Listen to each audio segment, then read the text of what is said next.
So I remember in the 4th grade when my teacher started teaching us about the different types of energy. And she started with fossil fuels.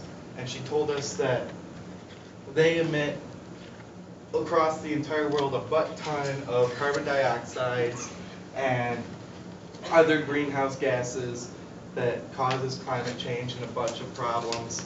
But you already know that, so we're going to keep going. Nuclear energy is very efficient but not very sustainable because of nuclear waste. And then there's green energy.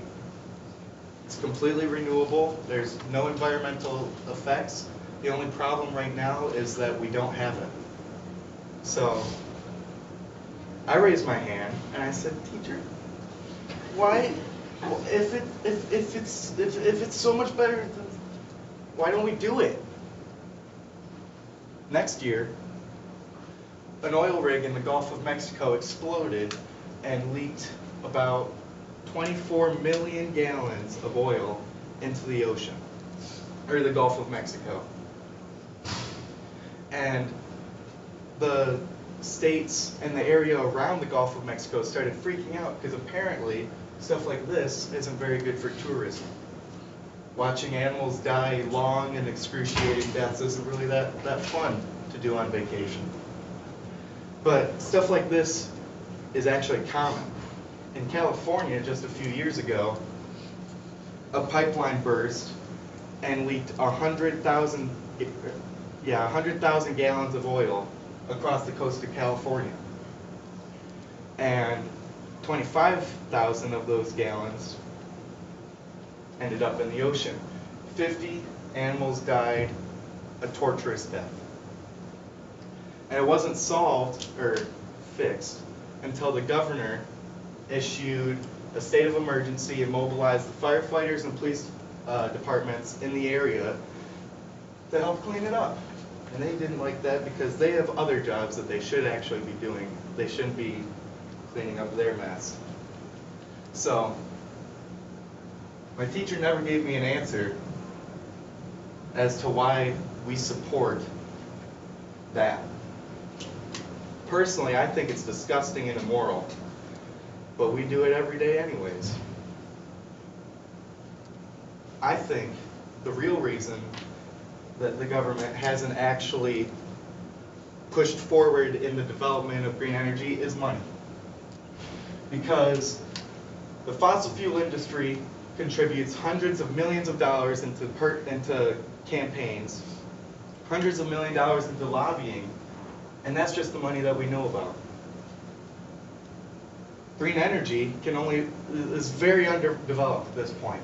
They can only afford to do 1/12 of the money that the fossil fuel industries put forth, and they get the table scraps. The fossil fuel industry can enjoy relaxed laws and billions of dollars of subsidies to help them further develop what is already an insanely profitable company.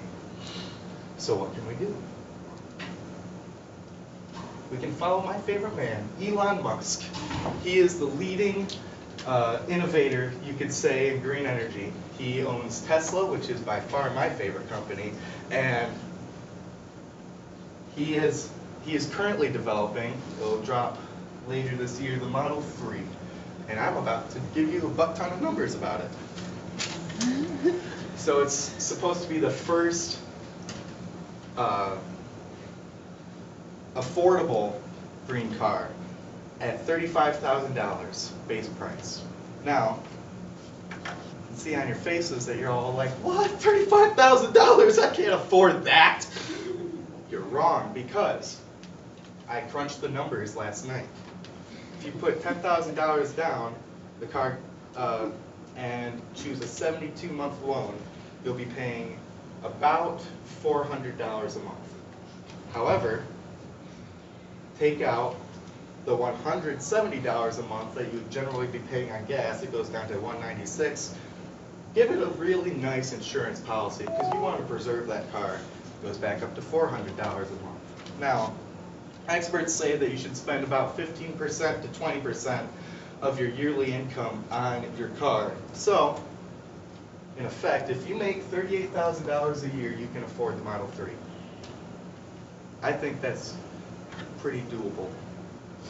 Personally, you just need to save up for the initial $10,000 down. Anyways.